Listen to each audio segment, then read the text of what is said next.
शांति, good morning. चलिए ओम ध्वनि का उच्चारण करते हैं। ओम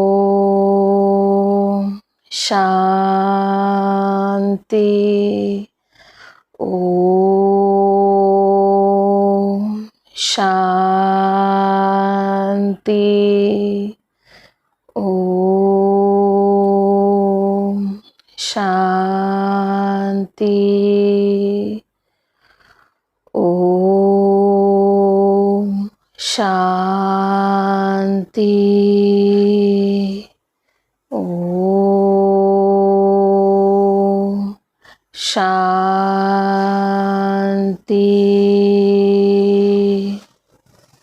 ओम शांति। आज है 22 मार्च, प्रात मुरली बाप दादा मधुबन। आज मीठे बाबा ने कहा, मीठे बच्चे, आज बाबा तुम्हें नशा चाहिए कि हमारा पारलौकिक बाप वंडर ऑफ द वर्ल्ड क्या है, स्वर्ग बनाता, जिसके हम मालिक बनते हैं।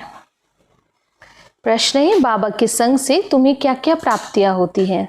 उत्तर है, बाबा के संग से हम मुक्ति, जीवन मुक्ति के अधिकारी बन जाते हैं। बाबा का संग तार देता है। बाबा हमें अपना बनाकर आस्तिक और त्रिकालदर्शी बना देते हैं। हम रचता और रचना के आदि मद अंत को जान जाते हैं। गीत है, धीरज धर मनुआ धीरज धर, तेरे सुख के दिन आए कि आए। ओम शांति। ये कौन कहते हैं? बच्चों को बाबा ही कहते। सब बच्चों को कहना होता है क्योंकि सब दुखी हैं, अधैर्य है। बाबा को याद करते कि आकर दुख से लिबरेट करो, सुखों का रास्ता बताओ। अब मनुष्य को, उसके भी खास भारतवासियों को ये याद ही नहीं कि हम भारतवासी बहुत सुखी थे। भारत प्राचीन से प्राचीन वंडरफुल लैंड था। वंडर ऑफ द वर्ल्ड कहते हैं ना। यहाँ माया का राज्य में 7 वंडर्स गाए जाते हैं और वो है स्थूल वंडर्स। और बाबा समझाते हैं ये माया के वंडर्स है जिसमें दुख है। राम बाप का वंडर है स्वर्ग। अभी wonder of the world Bharat स्वर्ग था, हीरे जैसा था। वहाँ देवी देवताओं का राज्य था। ये भारतवासी सब भूल गए हैं। फल देवताओं के आगे माथा टेकते हैं, पूजा करते, परंतु जिनकी पूजा करते हैं उन्हों की बायोग्राफी को जानना चाहिए ना। यह बेहद का बाप बैठ समझाते हैं। यह तुम आए हो पारलौकिक बाप के पास। पारलौकिक बाबा है स्वर्ग की स्थापना करने वाला।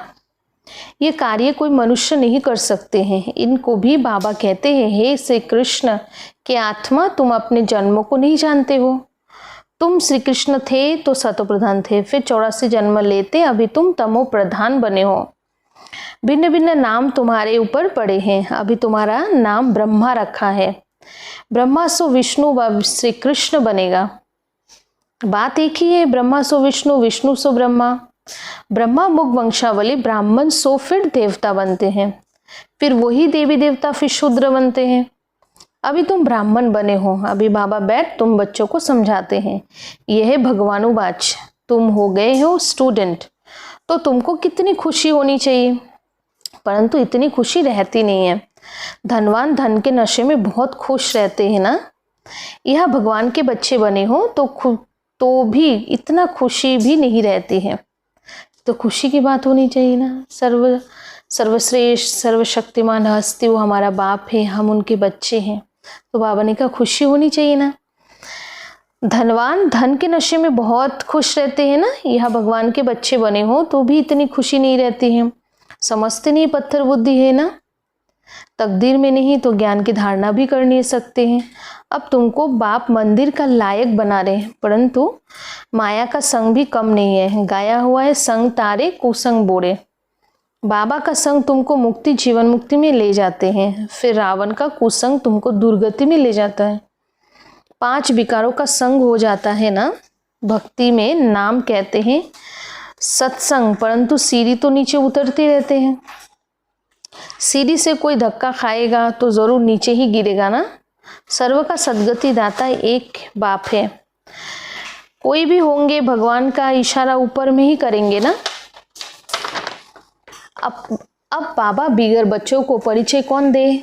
बाप ही बच्चों को अपना परिचय देते हैं, उनको अपना बनाए सृष्टि के आदि मध्य अंत का नॉलेज देते हैं।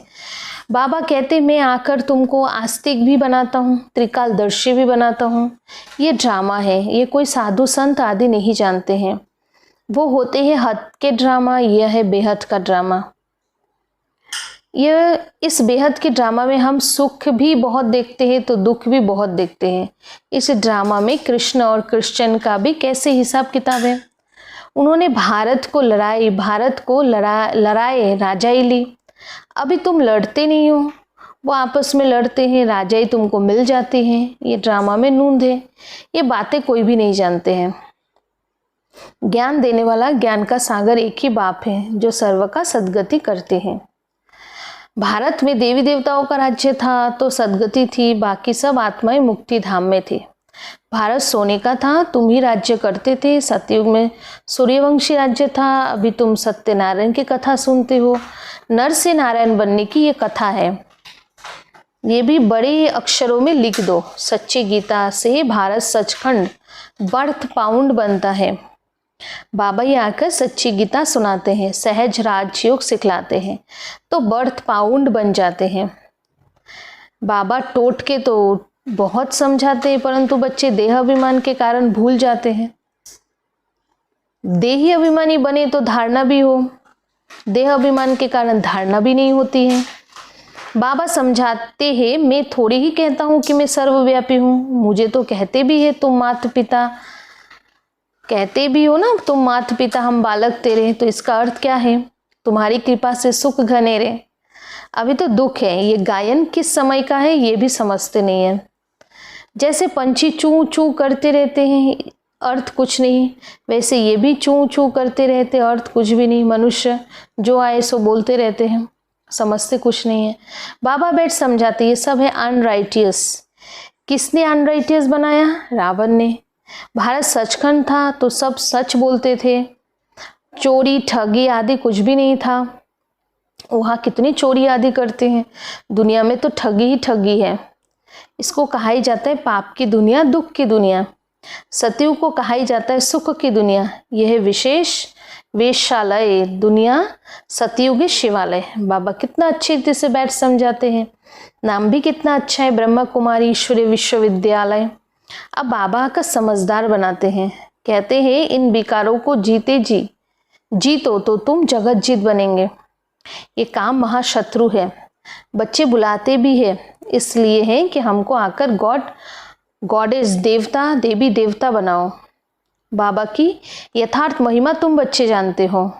मनुष्य तो ना बाप को जानते ना उन बाप की महिमा को जानते हैं। तुम जानते हो वो प्यार का सागर है। बाबा तुम बच्चों को इतना ज्ञान सुनाते हैं, यही उनका प्यार है। टीचर स्टूडेंट को पढ़ाते तो स्टूडेंट क्या से क्या बन जाते हैं।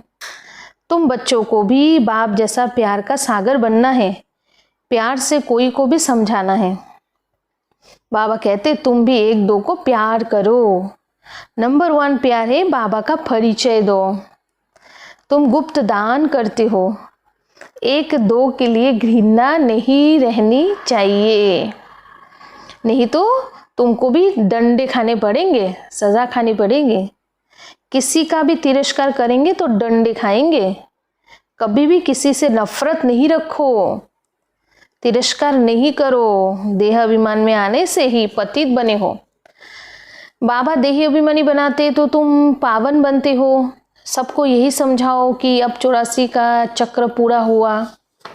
जो सूर्यवंशी महाराजा महारानी थे वही फिर 84 जन्म लेते उतरते उतरते अब आकर पट पे पड़े हैं। अब बाबा फिर से महाराजा महारानी बना रहे हैं। बाबा सिर्फ कहते मामे कम याद करो तो तुम पावन बन जाएंगे। तुम बच्चों को रहम दिल बन सारा दिन सर्विस के ख्यालात चलाने चाहिए। बाबा डायरेक्शंस देते रहते मीठे बच्चे रहम दिल बन। जो बेचारी दुखी आत्माएं, उन दुखी आत्माओं को सुखी बनाओ। उन्हें पत्र लिखना चाहिए बहुत शॉर्ट में। बाबा कहते मुझे याद करो तो वर्षे का और वर्षे को याद करो। एक शिव बाबा की ही महिमा है, मनुष्य को ही बाप की महिमा का पता नहीं है। हिंदी में भी चिट्ठी लिख सकते हो। सर्विस करने का भी बच्चों को हौसला चाहिए। बहुत है जो आत्म अपघात करने बैठ जाते हैं, उन्हें भी तुम समझा सकते हो जीवघात महापाप है। अभी तुम बच्चों को श्रीमत देने वाला शिव बाबा है, वो है ही श्री श्री शिव बाबा।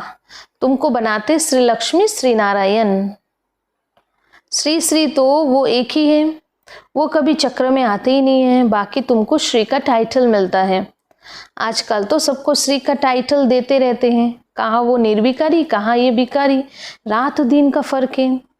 बाबा रोज समझाते रहते हैं, एक तो देही अभिमानी बनो और सबको पैगाम पहुंचाओ। पैगंबर के बच्चे तुम हो, तुम भी हो। सर्व का सदगति दाता एक ही है, बाकी धर्म स्थापक को गुरु थोड़ी कहेंगे। सदगति करने वाला है ही एक, सदगति करने वाला है ही एक। अच्छा, मीठे मीठे सिक्के लदे बच्चों प्रति माता पिता बाप दादा का याद प्यार। Good morning. रूहानी बाप की रूहानी बच्चों को नमस्ते। हम रूहानी बच्चों की रूहानी माता पिता बाप दादा को याद प्यार, गुड मॉर्निंग और नमस्ते नमस्ते नमस्ते।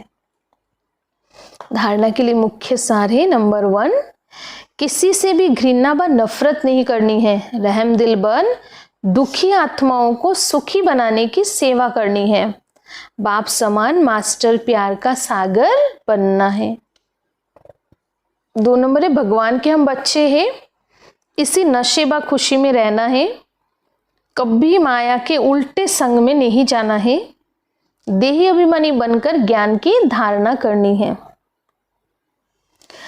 देही अभिमानी बनकर ज्ञान की धारणा करनी है। वरदान, हम बाबा से वरदान लेते हैं। बाबा ने वरदान दिया, बाप समान वरदानी बन हर एक के दिल को आराम देने वाले मास्टर दिलाराम भव। बाप समान वरदानी बन हर एक के दिल को आराम देने वाले मास्टर दिलाराम भव। स्पष्टीकरण है, जो बाप समान वरदानी मूर्त बच्चे हैं वो कभी किसी की कमजोरी को नहीं देखते हैं। वो सबके ऊपर रहम दिल होते हैं। जैसे बाप किसी की कमजोरियां दिल पर नहीं रखते हैं, ऐसे वरदानी बच्चे भी किसी की कमजोरी दिल में धारण नहीं करते हैं। वो हर एक के दिल को आराम देने वाले मास्टर दिलाराम होते हैं। इसलिए साथी हो या प्रजा, सभी उनका गुणगान करते हैं। सभी के अंदर से यही आशीर्वाद निकलती है कि हमारे सदा स्नेही और सहयोगी हैं।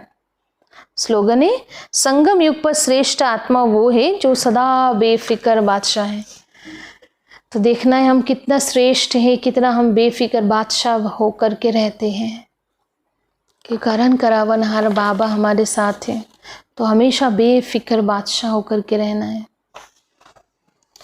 अच्छा, अव्यक्त इशारा है, सत्यता और सभ्यता रूपी कल्चर को अपनाओ। कभी भी सत्यता को छोड़ करके, सभ्यता को छोड़ करके सत्यता को सिद्ध नहीं करना है। सभ्यता की निशानी है निर्माणता। ये निर्माणता निर्माण का कार्य सहज करती है। जब तक निर्माण नहीं बने हैं तब तक निर्माण नहीं कर सकते हैं। ज्ञान की शक्ति शांति और प्रेम है। अज्ञान की शक्ति क्रोध को बहुत अच्छी तरह से संस्कार बना लिया है और यूज भी करते रहते हैं, फिर माफ़ी भी लेते रहते हो। ऐसे आप हर गुण को, हर ज्ञान की बात को संस्कार रूप में बनाओ तो सभ्यता आती जाएगी। अच्छा, मातेश्वरी जी के अनमोल महावाक्य, ज्ञानी तो आत्मा बच्चों की भूल होने से 100 गुना दंड। इस अविनाशी ज्ञान यज्ञ में आप साक्षात परमात्मा का हाथ लेकर फिर कारणे अकारणे अगर उनसे विकर्म हो जाता है तो उसका सज़ा बहुत भारी है। जैसे ज्ञान लेने से उनको 100 गुना फायदा, वैसे ज्ञान लेने के बाद भूल होती है तो 100 गुना दंड। इसलिए बहुत खबरदारी रखनी है। भूल करते रहेंगे तो कमज़ोर पड़ते रहेंगे। इसलिए छोटी बड़ी भूल को पकड़ते रहो। आगे के लिए परीक्षण करके चलते चलो। देखो, जैसे समझदार बड़ा आदमी बुरा काम करता है तो उनके लिए यही बड़ी सज़ा है, और नीचे गिरा हुआ आदमी है, कुछ बुरा काम करता है तो उनके लिए इतनी सज़ा नहीं है। अब तुम भी परमात्मा के बच्चे कहलाते हो, तो इतने ही तुमको देवी गुण धारण करने हैं। सच्चे बाप के पास आते हो तो सच्चा होकर के रहना है। फिर है, लोग कहते परमात्मा जानी जननहार है। अब जानी जननहार का अर्थ ये नहीं कि सबके दिलों को जानता है, परंतु सृष्टि रचना के आदि मध्य अंत को जानने वाला है। बाकी ऐसे नहीं परमात्मा रचता, पालन करता और संहार करता है, तो इसका मतलब ये है कि परमात्मा पैदा करता है, खिलाता है, मारता है, परंतु ऐसे नहीं है। मनुष्य अपने कर्मों के हिसाब किताब से जन्म लेते, इसका मतलब ये नहीं कि परमात्मा बैठ उनके बुरे संकल्प, अच्छे संकल्पों को जानेगा। वो तो जानता है कि अज्ञानियों के दिल में क्या चलता होगा। सारा दिन मायावी संकल्प चलते होंगे और ज्ञानी के अंदर शुद्ध संकल्प चलते होंगे। बाकी एक एक संकल्प को बैठ थोड़ी रीड करेगा। बाकी परमात्मा जानता है अब तो सबके आत्मा दुर्गति को पहुंची हुई है, उन्हों की सदगति कैसे होंगी, ये सारी पहचान जानी जननहार को है। अब मनुष्य को कर्म भ्रष्ट बने हैं, उन्हों को श्रेष्ठ कर्म करना, कराना, सिखलाना और उनके कर्म बंधन से छुटकारा देना, ये परमात्मा जानता है। परमात्मा कहता है मुझे रचता और मेरी रचना के आदि मध्य अंत की ये सारी नॉलेज को मैं जानता हूँ। वो पहचान तो तुम बच्चों को ही दे रहा हूँ। अब तुम बच्चों को उस बाबा की निरंतर याद में रहना है, तब ही सर्व पापों से मुक्त होंगे, अर्थात अमरलोक में जाएंगे। अब इस जानने को ही जानी जननहार कहते हैं। अच्छा, ओम शांति। चलिए बाबा को याद करते हैं।